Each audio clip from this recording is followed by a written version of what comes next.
everyone, got a 2022 Chrysler Pacifica. Today I'm going to show you how to replace the remote battery. The first thing you're going to do is you're going to remove the emergency key out of the bottom of the remote. You have a button right here that we're going to push with thumb, and then you can pull the emergency key out. Okay, if you didn't know it had a key in it, this is for the driver's door. Now if we look inside, okay, we have the slot for the emergency key. And what we're going to do is we're going to use some of this slot to pop this back panel off. All right, so you need a flathead screwdriver. You're going to need a flathead screwdriver to get the battery out too, so you're going to want one that's kind of small like this.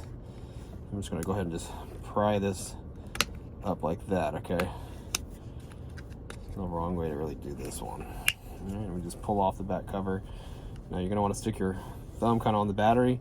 Now the screwdriver needs to be, the head of it needs to be about as big as this slot right here, because it needs to go in, and then we're going to pry the battery out. As soon as you put it in there, the battery wants to jump out, so keep your thumb on it.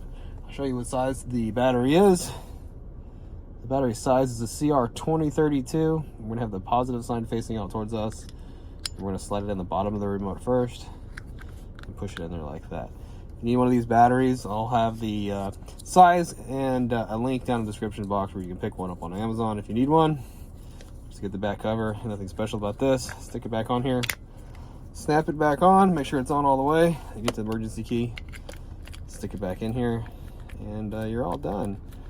Well, I hope the video was helpful, and if it was, appreciate it. Hit that like button and leave me a comment. Hope to see you again in another video.